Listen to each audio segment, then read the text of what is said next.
Buenas noches y bienvenidos a Versos a Media Luz. Un sábado más nos reunimos frente a nuestra mesa para compartir un ratito de cultura y poesía. Y como siempre a mi lado, acompañándome, Carmina Martínez Remis. Buenas noches, Carmina. Buenas noches, Ana María. ¿Una semana más? Una semana más y la ronquera me va aumentando, ¿sabes? Eso me he dado cuenta, Sí, que sí, nada, sí. no hay manera. Nada, no hay manera. Y aquí bueno, no podemos quejarnos del tiempo, porque el tiempo sigue siendo Nada, el tiempo es una maravilla, pero bueno. luz, sol ¿qué vamos a y... hacer? Pero mi garganta no va de acuerdo con nada. No, desde luego hay que cuidársela, Claro hay que que sí. cuidársela. ¿A quién o a qué vas a dedicar tu pensamiento de hoy? Bueno, pues como hemos dedicado algunas veces, para algunos ya personas que desaparecidas, poetas desaparecidos, como pueden ser pues Gloria Fuertes, etcétera, hoy voy a dedicar unas palabras muy cortitas, porque ya veis cómo estoy, a Miguel Hernández. También voy a intentar un poema que hice yo a Miguel Hernández, a ver si lo puedo también vocalizar bien. Bueno, pues como Miguel Hernández ya sabéis que nació en el 10, en Orihuela, y murió en el 42, en Alicante, en la cárcel. ¿Por qué? Pues porque luchó, como suele decirse, en el equipo contrario, como los futbolistas. Es cierto que su vida no fue muy complaciente, porque realmente nació pues un poco, digamos, de familia humilde. A su vez tuvo que dejar los estudios muy pronto, ya un poco con ansias, digamos, de libertad y de conocer, se fue a Madrid, estuvo un tiempo, volvió, tampoco se encontraba a gusto, volvió otra vez a Madrid y le pilló la guerra civil en pleno.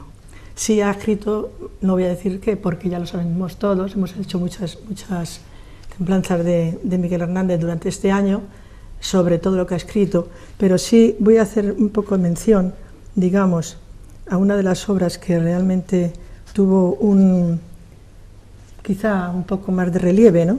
Y en este sería El rayo que no cesa, que esto lo escribió en el 36, cuando empezó precisamente la guerra. Yo creo que en cierto modo fue influenciado un poco por la situación que vivían en esos tiempos en España, ¿no? Ha sido un poeta reconocido dentro de su poesía también por su humanidad. Era un hombre, le llamaban, según tengo entendido, por mi padre, que también era otro niño en aquella época, le llamaban el poeta grande, o sea, es decir, o el niño grande muchas veces, porque era muy grande, una postura muy grande, pero sí es cierto que luego tenía una mentalidad no infantil, pero un poco como inocente y además buscando siempre algo, y buscando el porqué, que yo creo que esto lo estamos buscando todos, pero hay personas que lo encuentran y otras no. En fin, entonces, como decir mucho de de este hombre, de este personaje, de este poeta tan maravilloso, está todo dicho, como he dicho. Lo que voy a hacer es que voy a leer un poema dedicado a él, intentando con mi voz tan rasposa que tengo. Es un poema que hice a Miguel Hernández hace tiempo, quizá al principio del año, precisamente por ese 75 aniversario de su muerte. Se llama Nana para un poeta muerto. Y dice así. A la nanita Nana, que ya llega la mañana. Miguel, no te quiero muerto. Miguel, te quiero despierto, igual que tú soñabas, requerido por la flor del almendro de tu tierra. No te quiero alherido, pájaro bajo el surco de una guerra. Yo te quiero otra vez pastor de tus sonetos, poeta de los oteros, descubriendo los mágicos secretos que se dicen palomas y corderos. Miguel, no te quiero muerto, semilla equivocada de besana. Miguel, te quiero despierto. No pueden enterrarse las campanas. ¿No escuchas la tormenta que cruza el monte, el prado, la llanura, desde el agua sangrienta por donde tu esqueleto avanza? Ílzate, destrozando, abriendo el suelo. Rompe la costra parda. Desentiérrate el hielo. Despierta el mundo nuevo que te aguarda. Yo te pondré en tu voz viejas esquilas, robaré arroyos, estrellas reflejadas para construir tus pupilas, cortaré las raíces enredadas de tu pecho sin carne, nuevamente sentirás tus pisadas. Miguel, la primavera llega otra vez, igual que la de entonces, y tú no puedes ser semilla de cera cuando suenan las voces como bronce. Miguel, con lengua ya dime de nuevo. Miguel, con ojos ya de nuevo mira. A convocar me atrevo, a que lo que queda de ti, lo que respira. A la nanita Nana, Miguel vuelve del sueño de la muerte y atraviesa la luz de la mañana. Precioso homenaje. Sí, creo que era nuestros como grandes. ya realmente todo el mundo conocemos su historia porque ha sido un año muy tenso en su persona, pues me parecía más correcto a lo mejor quizá dedicarle un poema a él mismo. Pues ha sido una lección fantástica. Y tras estas bellas palabras pasamos a la recomendación que semanalmente nos hace el Club de Lectura de la Biblioteca Manuel Alto Laguirre de Benalmádena Pueblo.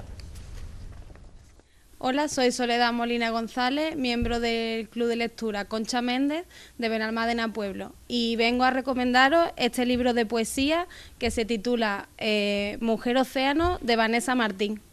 Ella es una conocida cantautora, nacida en Málaga en el año 80, y además de componer canciones suyas, también hace canciones para otros cantautores. Y esta vez se atreve con la poesía y plasma sus letras en este libro, aunque esta vez sin música, y es una poesía intimista que habla de los sentimientos más profundos y los compara con el mar y su fuerza y la violencia de las tempestades, y habla del mar, de las idas y venidas, y de esa melancolía y nostalgia que da a veces cuando lo miramos. Además habla de las mujeres y le dedica un poema muy bonito a su madre. Os voy a leer uno de ellos, que es mi preferido, que se titula Volar descalza. Se desnudó frente al ventanal de una 11ª planta. Su vestido esta vez no quiso correr como de costumbre, y fue más que una danza. Por sus hombros resbalaba sin fe más de un desengaño, tan poderosa como la ciudad a unos metros latiendo. Rendida ante el deseo de verse sin adornos ni filtros, iba demandando equilibrio en cada reflejo. Nunca perfecta en su caligrafía, pero sabia y adictiva como la misma vida. Se desnudó frente al ventanal de una 11ª planta. Se desprendió del temor y el deber. Y aquella sería la última vez que alguien la viera volar descalza. Como siempre tomamos buena nota y ahora, Carmina, es momento de presentar a nuestro invitado de hoy. Sí, pues tenemos con nosotros, para mí sería un poeta joven, de hecho porque lo es físicamente, es joven todavía, pero también es cierto en su recorrido en la poesía. Ildefonso Gómez Sánchez. Buenas noches, Ildefonso, bienvenido y gracias por estar esta tarde aquí con nosotros. Buenas noches, pues. Nacido en Jaén, su familia se traslada a Madrid en el mismo año que naciste, o sea, estuviste en Jaén muy poquito tiempo, y en Madrid ya pasaste la niñez y la juventud. Licenciado en Filología Francesa por la Escuela Universitaria Pablo Montesinos de la Universidad Complutense, y después te trasladas a Granada para ejercer de profesor. En todo este ir y venir, ¿cómo y dónde surgió esa inquietud tuya por la poesía?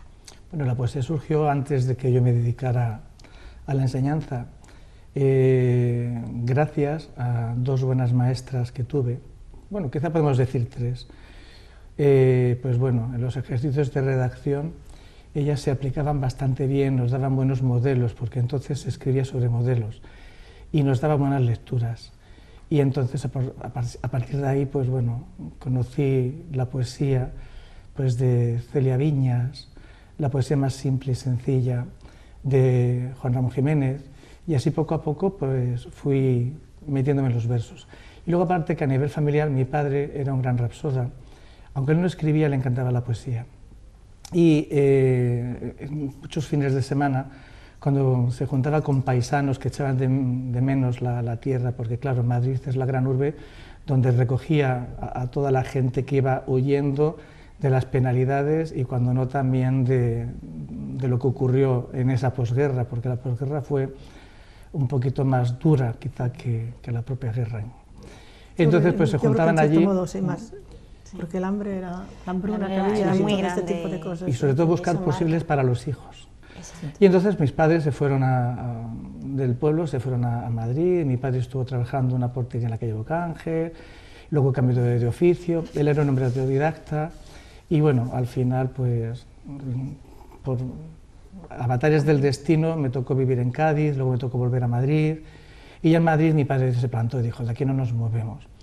Y cuando volvimos de Cádiz, pues tuve la suerte de ir a un colegio que era muy pequeñito, con un nombre muy religioso, Apóstol San Pablo, y sin embargo era un aire laico el que se respiraba en el centro enorme.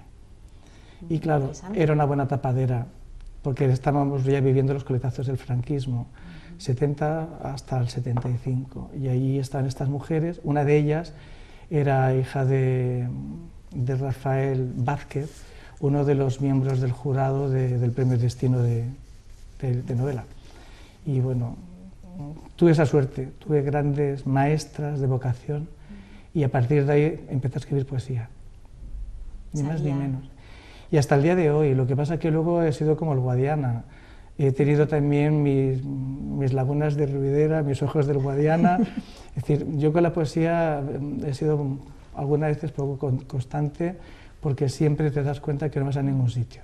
Y mi padre lo decía, primeramente, si quieres comer, haz algo interesante, sé funcionario y la poesía la dedicas para la jubilación, si es que llegas a la jubilación. Bueno, como sigan las cosas así, cada vez que nos la ponen, nos la retrasan un poco más, en fin, esperemos que podamos llegar, quien más, quien menos. Sí, sí. Y más tengo que hacer una salvedad. Yo no estudié, no me licencié en filología. Hoy en día sería licenciatura, en aquel tiempo eran diplomaturas. Yo soy profesor diplomado en filología francesa e idiomas modernos. Pero bueno, luego comencé a hacer el curso de adaptación para pasar a hacer la licenciatura, pero ya me vine a trabajar a Andalucía y no cambiaron los planes de estudio y, en fin, cuando los planes de estudio se cambian y el trabajo no te permite asistir a clases presenciales, pues lo mejor es dejarlo, lo dejé y bueno, he hecho cursos, o le llaman másters, y en fin, he hecho lo que he podido y cuando me jubile y cuelgue la bata y la tiza, entonces sí haré la licenciatura en Filología Hispánica. ¿Y a tus alumnos les inculcas un poco poesía, por lo menos que vayan viendo, leyendo más? Yo, como llegué al magisterio de forma vocacional, pero fue vocacional porque tuve dos grandes maestras, como he dicho antes, y me metieron ese afán por enseñar, y más enseño como ellas me lo enseñaron y transmito como ellas me lo transmitieron. Y hago talleres de poesía. Y he hecho blog de poesía en todos los colegios que he ido, he creado un blog, desde los versos de Sesto, en Vélez Málaga, escritos con brizna de sol y de agua, dedicado a ese poema de Serrat, y siempre procuro leer poesía a mis alumnos y sobre todo que la amen, que la mimen, y sobre todo que la digan bien. Yo siempre he dicho, efectivamente, que estoy de acuerdo con ello, porque precisamente la persona que tuvimos anteriormente, Rafael Ávila, también estábamos hablando del tema, que la poesía es parte que se le debía inculcar a todos los estudiantes. ¿Por qué? Porque es la parte sensible que se puede ampliar un poco, es como un radar, ¿no? Elevar un poco, ya que también hay tantísimo materialismo, tantísimo, en fin, no sé. Bueno, estamos invadidos por todo un mundo dispar, pues por lo menos acaso la poesía, pues que esa parte emocional o esa parte sentimental que tuviéramos, que los jóvenes les floreciera un poquito. Yo, autores como por ejemplo Ana Rossetti, que es muy famosa por su poesía erótica, pero sin embargo tiene una poesía infantil preciosa, y yo la rescato, y incluso en clase, de forma muy tonta, para que aprendan lo que es el ritmo, a vocalizar y demás, se han musicado poemas de una forma libre por parte de los críos y les enseño a que jueguen a musicar poemas. Es una buena idea. Y más lo hacen, y lo hacen bien, y lo hacen con mucha dignidad, y luego a final de curso, de las cosas que hemos musicado con ayuda de nuestra maestra de música, Beatriz Portillo, en el centro donde estoy ahora, pues metemos la música en las flautas o me hacen un MIDI para que la tengan ellos de fondo para cantar. Es que es justo lo que tú decías, igual que en tu momento tuviste una influencia muy importante por parte de esas tres mujeres, que tú también seas parte influenciable de estos nuevos alumnos, ¿no? Porque lo vemos, cada vez se lee menos, vocalizar ya para qué, la escritura mejor. No, yo es que os voy a decir, yo aprendí a vocalizar a base de torta limpia, porque yo cuando llegué a vivir de Cádiz, yo me llevaron a Cádiz con 4 años y medio. Y yo salí de Cádiz, del campo de Gibraltar, con mucha nostalgia, pues, y con un deje claro, más cerrado. Bueno, un acento muy... y yo tenía un profesor, que Dios tenga en su gloria, si es que verdaderamente existe la gloria de Dios, y entonces él decía que a mí me tenía que pulir ese lenguaje. Yo era ceceante, y me hacía un ejercicio de edición que era: José, saca el saco al sol para que se seque. Y si yo decía: José, saca el saco al sol para que se seque, ¡pum! Esos métodos hoy en día no están muy bien vistos, pero efectivos eran. Efectivos no, pero cada 2 por 3 la nariz sangrante, o te reventaba un labio, y los padres en aquella época eran incapaces de decirle nada al maestro, porque era una autoridad. No tenían la autoridad, efectivamente. Sí. Y luego llegué al otro sitio que era un aire libre, y voy a decir los nombres de mis maestras. Una era Inés Clavo, otra era Carmen Zaragoza Gómez, y la otra es Lucía Vázquez de Castro. Y yo a las 3 las tengo una gratitud enorme. Estuve tratándome con ellas hasta el año 92, pero yo cambié Granada por Málaga, me fui a vivir a la Sarquía, se pierden cajas en las mudanzas, perdí la forma de contactar, intenté por la guía buscar los números de teléfono, los números también cambiaron de teléfono, y en Madrid, y entonces pues bueno, he perdido el contacto, he intentado por todos los medios a ver si podía verlas, ¿no? Bueno, sobre todo por agradecer. Por lo menos lo bueno es que tienes un buen recuerdo, que eso también eso es lo que tenemos. Sí. Ya en Madrid, vamos a seguir un poquito con el currículum, que si no nos desviamos y sabemos poquito. Ganó el certamen literario modalidad de poesía organizado por la Junta de Distrito de Vicálvaro, del Ayuntamiento de Madrid, con el poema Amigo mío, y además una mención especial en Movimiento Cultural Festejos de San Juan. Coméntanos un poquito estos dos reconocimientos. Pues vamos a ver, yo era un crío, y entonces era cuando todo el movimiento vecinal comenzaba en Madrid, los barrios de las afueras, Vallecas, Vicálvaro, San Blas, Canillejas, eran auténticos desastres urbanos, y entonces pues bueno, las asociaciones de vecinos, aparte de poner en valor algunas cuestiones culturales, pues había pocas bibliotecas, no teníamos colegios, entonces a raíz de una librería Jarcha, pues hicieron a través de la Junta de Distrito de Moratalaz, porque entonces Vicálvaro pertenecía a Moratalaz, de hacer este encuentro. Y entonces, pues bueno, el primer encuentro, el primer certamen literario lo gané yo con un poema que era un panfleto auténtico, y bueno, al final acababa casi pidiendo que España fuera un estado socialista más o menos, porque eran los aires que se respiraban. Hoy en día mi poesía sigue siendo comprometida, pero para nada es panfletaria, a todo lo contrario, intenta ser muy estética e intento que pueda cubrir las miras de la gente que tiene libertad de pensamiento. Al principio, cuando se es excesivamente joven, hay una inquietud que parece que sale a brotes, y eso no se hemos quitado ninguno. En el momento en el que uno está viviendo social y culturalmente, en esos años fueron muy convulsos, que cuando eres muy joven y muy bonito, había que cambiar y mover bonitos. Muchas cosas. Exacto. Yo tenía 17 años, 17 años y algo. Y además yo me acuerdo que fue, me acuerdo del día perfectamente, porque fue un día 13 de septiembre del año 78, que luego más adelante estrenamos la Constitución. Es que era el momento importante, uno de los momentos más importantes en España, entonces, sobre todo la democracia. Sí, es verdad, sí.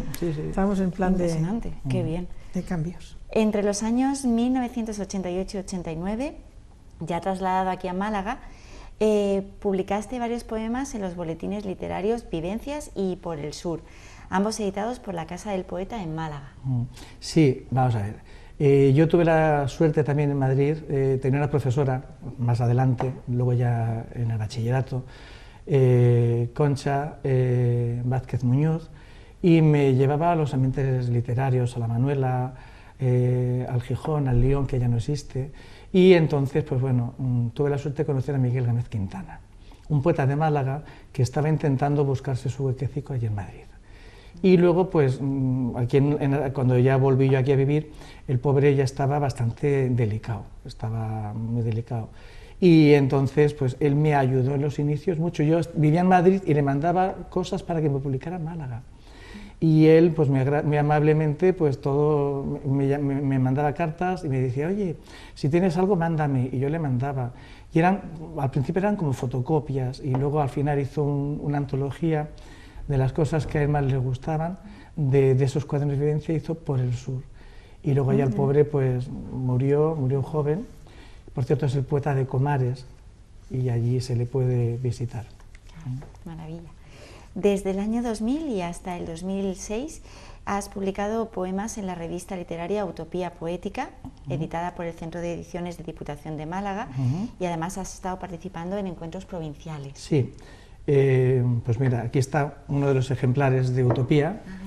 Utopía, pues se editaron 15 volúmenes, y bueno, 15 volúmenes, 15 ejemplares, estos se hacían uno al trimestre. Y entonces, pues bueno, eran dos locos amantes de la poesía, Enrique Zetara Hernández, periodista, escritor y poeta argentino afincado en la Sarquía, y un señor que, espero no me acordar el nombre, total, que se comprometieron a hacer esto. Y en su tiempo tuvo bastante buena repercusión en la comarca de la Sarquía y se fue extendiendo a Málaga.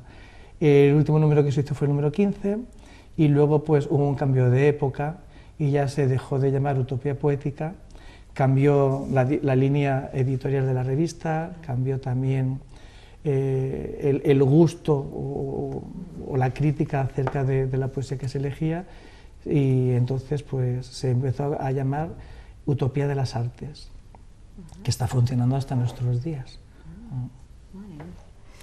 En 2005 participaste en actos de conmemoración del Día del Libro, dando recitales poéticos en colegios públicos de Torre del Mar y Vélez, Málaga. Y en el 2006 participaste en la Semana Poética que organiza el CEIP Vicente Alexandre de Torre del Mar, con una selección de poemas infantiles. Sí, yo siempre que se me ha llamado, cuando estaba trabajando en educación secundaria, pues tenía un horario que aquello era un dulce, era un bombón, porque tenía 18 horas lectivas a 21 y yo podía permitirme el lujo de ir a otros colegios, a todo esto sin ánimo de lucro, pues para el fomento de la poesía. Hacía talleres tanto en Vélez, Málaga, como los he hecho también en Torrox o en Torre del Mar. Y han sido experiencias muy positivas, y eso fue lo que me animó a mis alumnos de mi propia clase, cuando ya he pasado a educación primaria, pues hacer los talleres de poesía, hacer los blogs y demás. Esto eran como los comienzos, ¿no? Sí, eran los comienzos, era cuando yo ya empecé a perder el miedo, porque yo cogí miedo a la hora de escribir. Yo pensaba que lo que escribía era una basura, y entonces lo guardaba todo en un cajón. Y entonces lo único que hacía era pues escribir y guardar, hasta que un día pues llegué a Nerja, y en Nerja pues conocí a un grupo de gente que estaban tan pirados como yo, les encantaba escribir, y encima escribían no por el hecho de buscar fama y gloria, sino por el hecho de escribir y divertirse. Y este grupo de mujeres formaron luego una asociación cultural donde se abrió a hombres también, y se formó la aventura de escribir, que ha cumplido en este año pasado 20 años, ya está con los 21 de vida. También es una forma también, como dices, de divertirse realmente. Vamos, yo por lo menos cuando escribo me lo paso muy bien. Además me despejo de todo lo que conlleva la vida cotidiana, el trabajo cotidiano, la familia, bla, bla, bla, bla, todas estas cosas que hay. Y a mí yo me desconecto y soy otra persona casi, si me apuras un poco, ¿no? Que cada uno es una suerte poder evadirse así, un poco de... Sí, es que si no... Claro. Tienes que buscar un escape. Y más te ahorras el psicólogo psiquiatra. Ahí está. Bueno, yo ya soy psicóloga, o sea que me voy a tratar a mí misma, entonces mal asunto, porque por eso lo hago. Digo, ¿qué solución? Tengo que dejar esto aquí y coger esto otro. Entonces, Sí, pero las técnicas con una misma no funcionan. Terence Moss, A mí sí, ya lo ves, qué tranquila soy. Terence Moss lo decía, Sí. decía que cuando él iba a psicoanalizarse, que dejaba de escribir y entonces no comía. Y entonces había que dejar el diván de psicoanalista. Sí, claro, eso sí que es verdad, sí. Lo último que me gustaría eso que me comentaras, que ya le has dado una pincelada, eso que actualmente estás participando en la aventura de escribir, en Nerja, en esta asociación, Sí. y en la Casa de las Palabras y en arteslibres.net. Sí, vamos a ver, la Casa de las Palabras sigue viva. Arteslibres.net es una página que lleva Neco Vidal. Neco Vidal junto con Ricardo Sanz formaron una ilusión junto a la aventura de escribir muy bonita, que era la Casa de las Palabras. Pero claro, las Casas de las Palabras duró un año, año y medio. Fue una etapa bonita, fue una etapa de mucho combate, porque claro, todo el mundo que quiere utilizar la palabra como un arma, unos de combate, otro lúdica y demás, los intereses eran distintos y aquel juguete creativo lúdico se nos rompió. Y entonces la aventura de escribir acabó por un lado, Ricardo Sanz, con su Den de la Palabra, acabó por otro sitio, y Neco Vidal está con su grupo también, creo que se llama Tertulia Voces, que está funcionando actualmente y tiene su página de arteslibres.net. Hay cosas que están publicadas mías y, en fin, todo eso es parte de una trayectoria. Claro. Y hoy en día pues solamente participo con la aventura de escribir, pues eso, son amigos más que simpatizantes o colegis de bolígrafo y pluma, pues no, somos amigos. Nos vamos de vinos después de los talleres o lo que haga falta en Encarte. Es otra forma también de coger inspiración, Sí, la sí. verdad, claro, porque No, y luego solamente- aparte que la aventura de escribir, aparte también hace creaciones, publicaciones, por ejemplo este que está aquí son los de té, nos reunimos en una tetería, la parte de atrás está en el habitáculo donde nos reunimos. Y entonces esta publicación se hizo, pues son escritos a bola pluma, escritos que no se corrigen, se escriben del tirón, y entonces los editamos. Este se editó hace 4 años y cada 2 o 3 años se suele hacer algún tipo de publicación. El año pasado fueron escritos engarzados, este año va a ser escrito engarzados 2, y en fin, también hacemos los cuadernillos literarios, que este pues fue un atraco. Mi primera publicación fue en estos cuadernillos literarios y que este es el número 4. Y entonces, pues bueno, Aida Costa, que es la presidenta, pues le di a leer algunos poemas y me dijo, nene, esto hay que publicarlo. Y yo no quería. Y entonces dije, bueno, con una condición, que lo corrija. Y claro, le di tantas largas que al final, cuando llegó el 2004, dice, ya son muchos años desde el 90 y tantos, así que por favor. Y me animé ya a publicar. Y ella me hizo un prólogo precioso y publiqué entonces en noviembre. Pues Carmina, si te parece, momento de profundizar. Pues sí, momento de profundizar. A ver si puedo. Bueno, yo lo que te he escuchado es que has escrito poemas infantiles. Sí. O sea, y aparte de poemas infantiles, creo entendido también que un cuento, ¿no? Tengo un cuento que se llama El huerto de mi abuela Josefa. Y entonces el huerto de mi abuela Josefa es una historia donde empieza a hablar de lo mal arreglado que está el mundo, habla de las envidias, de las inquinas, pero lo pongo todo en boca de las hortalizas. Y entonces, claro, esas hortalizas tienen sus sentimientos, tienen sus ideas y cómo pueden combatir. Y entonces, cómo se ponen de acuerdo unas hortalizas con otras para hacer un boicot activo a ese eje del mar que son esas plantas invasivas. Y luego tenemos la higuera sabia y silenciosa, que es la que busca la luz y el agua, porque yo creo que la luz y el agua son elementos primordiales para la vida y... Lógicamente, este cuentecitos van en prosa, lógicamente. Es ¿no? prosa, es una prosa, sí, y fue publicado en una colección de cuentos por parte del Ayuntamiento de Nerja, y esto fue, pues, bueno, a mí me sorprendió mucho, porque sobre todo me sorprendió que escribiera yo un cuento. Me presenté al certamen de cuentos infantiles de Nerja, y entonces, pues bueno, más me sorprendió que lo seleccionaran para publicarlo, ¿no? y porque claro, solamente sé yo cuál es el trasfondo de ese cuento, de ese cuento. pero se ve. Yo me acuerdo que una de las miembros del jurado, Ana María Durán, me dijo, me ha encantado este cuento, es que veía el huerto, veía el pueblo. Sí, sí, la cuestión es eso, cuando escribes, que por lo menos el lector que visualice lo que estás diciendo. Sí. Y de estos, yo me he visto que, bueno, que has dicho que has hecho dos poemarios, que decimos de noviembre, y el otro me parece que es Palabras líquidas. Sí. ¿No? El título de Palabras líquidas es un poco peculiar. Palabras líquidas es muy peculiar, sobre todo porque la aventura de escribir estábamos pensando disparadores para escribir. Y entonces alguien dijo, has escrito sobre las palabras, y dijo una compañera, siempre estabas escribiendo las palabras trenzadas, palabras por aquí, palabras por allá, y dije yo, ¿y por qué no pensaba yo en decir palabras líquidas? Y dice, no, pues vamos a escribir sobre el agua, o sobre otras cosas. Bueno, está bien. Y dije yo, ¿y por qué no sobre las palabras líquidas? Hay palabras líquidas, digo, no, palabras líquidas muy bueno, digo, porque las palabras tienen que ver con la saliva, tienen que ver con la tinta. Sí, de alguna manera tienen y es líquido. Están en remojo, por decirlo de alguna manera. Y sobre todo cuando están aquí arriba, que están en nuestro corte cerebral, también están en remojo. De este libro, ¿nos podías leer un poemita? ¿De palabras líquidas? Sí. Bueno, palabras líquidas hay que decir a oírte que es un libro, ¿un poquito? Sí, está ilustrado. Es un solo poema, donde con mi sobrina pues le pedí un solo dibujo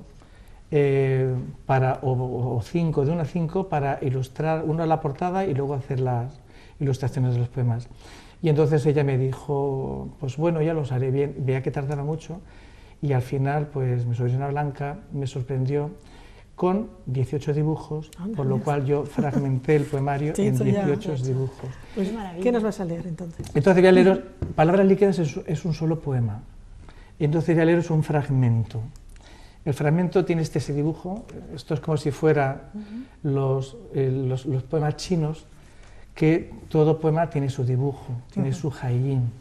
Entonces, palabras pensadas dispuestas a estallar, como antaño lo hizo la materia en las alturas. La nada comenzó a percibir el frío del tiempo en el trazo, ese frío y ese miedo que dan ese primer y único paso entre el espacio en blanco y su destino, entre el trazo y la maraña que se afirman en un intento de plasmar las realidades. Cada segundo alarga la distancia del mundo, deslizándose entre las líneas inescrutables del tiempo. Palabras líquidas, ante todo, es un poema que lo que quiere hablar es de la génesis que tiene la poesía, desde la idea más primigenia hasta lo que es el final. El concepto. Y sobre todo, este libro se lo dedico a un amigo entrañable y a su madre, porque yo concibo que cuando uno se enfrenta con una página en blanco, se lo dije a él, era como enfrentarse al más duro de los exilios. Y él me dijo que tururú, que no, y le dediqué el libro de la siguiente manera. Y entonces Daniel Vergara me dijo, el exilio es el peor espacio en blanco con el que se puede encontrar el ser humano. Ese sí es el peor de los miedos, estimado amigo. Y a partir de ahí me di cuenta que tenía que enfocarlo también desde el punto de vista humano e ideológico, tenía que enfocar también estas palabras líquidas, porque ¿cuántos poetas se nos han quedado en el tintero? Muchos. Por la Muchísimos. Censura o en las cunetas. Sí, o porque por muchísimas circunstancias. Eso Eso comenté yo en la de uno anterior mismo. Y la autocensura, nuestro Vicente Alessandre. Fíjate tú. Sí, es verdad. Y referente a este otro, en noviembre, el primer poemario que hiciste, ese Sin temor. Sin temor. Bueno, este le hice sin temor ninguno. Gloria Fuertes le dio un poemario y me dijo, esto es una porquería. Como hablaba ella era tan franca, ella no dijo una porquería. Dice, lo que me acabas de dar es una mierda, es muy inmaduro. Y entonces yo me quedé pasmado. Y me dijo, cuando tengas algo interesante que mostrarme, pues me lo mandas. Y yo entonces le mandé noviembre. El noviembre primigenio, el que no estaba ni corregido, me dijo, tienes mucho todavía que aprender, tienes que leer todavía mucho. Yo te recomiendo que cuando encuentres tu voz, lo publiques. Y entonces, pues, quiero leeros de este noviembre un poema que se titula Bajo el sol. En el mes de noviembre el sol luce poco, y sobre todo en Castilla menos. Y entonces yo creo que bajo el sol, pues bueno, hay que respirar con libertad. Viste tu cuerpo de romero, puebla tu cama de mirto y de retama, borra la sombra con tus dedos que perfila la angustia que te arrastra. Plasma en los cristales las huellas de tus manos, que te esperan en la mar legiones de caballos. No temas ni ventisca ni borrasca, que la aurora marchó del valle a la montaña. Quiebra el alféizar de la noche, que el aire vuela y el deseo sale a beber de los escondidos manantiales. Ablenta las viejas canas, sepulta los olores ancestrales de conventos.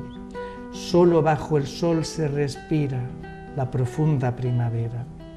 Este poema se lo dediqué a un amigo que lo conocí hace ya tanto tiempo, éramos compañeros del instituto, a Manuel Casquero Durán, que en aquel tiempo pues yo le aventaba con esto, y él es un gran poeta. Y la verdad es que la poesía ya en sí es bonita. Y oírla, por lo menos a mí me gusta muchísimo oír a los poetas, si no recitar, leer. De esta revista Autopía, que habíamos estado antes hablando, antes de empezar la grabación y tal, sí me gustaría que me leyeras alguna cosa, algún poema. Pues aquí, vamos a ver. Que hayas, sí, no, además este fue una de las cosas que me... Pues mira, voy a leer el primero que hay de todos, porque... Sí, el primero que hay de todos. Se titula Náufrago. Me colgué de los ojos de la tarde, ignorante del miedo y del abismo. Miles de ojos vagaban por el cielo, la marea arrastraba de las voces, confundiendo el sueño con el grito. El sol, sobre el poniente, tornaba en cárdeno los amarillos. Me ofrecí con locura una danza que tañe en las sombras del Averno. Como Ícaro perdí las alas, forjadas con las plumas de los sueños. Abrigó el mar el deseo inmenso de ese futuro que agotaba, luchando con la sal y con las aguas. Una babocha blanca jadeaba, aferrada con fuerza en los escollos. Asustada, con vehemencia, pronunciaba los 100 nombres del glorioso. Dios impotente sus brazos alargaba, ahogando sus voces hondas en la nada. Bonito, muy bonito, muy bonito. Me encontré en los escollos una babucha blanca y pensé en aquel momento, se me erizaron, entonces tenía pelo, se me erizaron los pelos, me entró frío y dije, el propietario de esta babucha que está aquí habrá muerto. Y entonces, ¿qué habrá pasado? Sí, es una sensación y yo extraña. Desde entonces no he dejado de dedicarle cada año un poema a estas personas que se quieren buscar la vida, que quieren buscar el pan, y sobre todo que otros con tan poca dignidad los saber cómo la engañan. perdería, sí que es verdad. Desde luego que sí. La verdad es que, en fin, ¿qué vamos a hacer? Sí que, por último, te voy a preguntar que también hemos comentado que tienes un libro a punto de, un poemario a punto de sacar a la luz. Sí, ahí estoy con el título. Con el título. Con el título, que no sé qué, porque el título me dicen, es muy largo, más corto. Y yo digo, ¿y por qué tiene que ser un título? Porque yo en un principio pienso que sea un varal de almendro con ráfagas de luz. Pero dice que es muy corto y que ¿por qué no ráfagas de luz? Porque entonces no puedo meter un varal de almendro. Y un varal de almendro yo creo que tiene un papel fundamental, sobre todo en mi última vida, ¿no? Lo que me está tocando vivir, porque estoy en la comarca de la Sarquía, que hay unos almendros que me han... amenizan todas las... La flor del almendro, cuando sale tan cortita, tan rápida, y tan olorosa, tan buena. Pues sí, y ya para finalizar, antes de que nos invite a despedirnos, Ana, que ya, pues podías a lo mejor quizá un poema, ¿no? Pues mira, tengo aquí un poema que... Sí. Hacemos ese, despedimos Hacemos antes y ya terminamos con el estreno Esto siempre hay un poco así, ¿no? De anárquico, que es lo bueno que tiene estos entretenimientos que tenemos. Es un encuentro entre entretenido, amigos, pues sí. y lo bueno es el anárquico. Pues Ildefonso, mil gracias por estar Nada, esta tarde, gracias por a compartir vosotros, que he estado muy a gusto. este ratito con nosotros. Carmina, nos vemos en nada. Ya mismo estamos aquí de vuelta. Otra vez. Y a todos ustedes, ya saben, les emplazamos como cada sábado a partir de las 8:30, ya saben, versos a media luz. Y nos vamos, pues como nos gusta, leyendo poesía. Que pasen buena noche. Aquelarre. Uno mis manos al hueco de la espalda. Camino lento como el reo que se sabe ajusticiado. El destino se convulsa en la loca geometría, en la palma de la mano que no sabe de razones, rellenando los huecos de olores rancios y caducos. Volvería ahora mismo a la cueva ancestral y bebería el extracto de la mandrágora y me entregaría vehemente al aquelarre. Danzaría desnudo haciendo cabriolas sobre el fuego y ebrio calentaría mi sexo en el contorno suave de tu boca. Danzaría atrapado en ti hasta la luz añil del alba. El búho silenciaría la noche con sus grandes pupilas amarillas hasta que el sol extendiera su luz por los collados de la sierra. Entonces resonaría el eco de mi dicha por el valle, sabiendo que no hay más altar ni más Dios que la luz que tú me dejas dentro.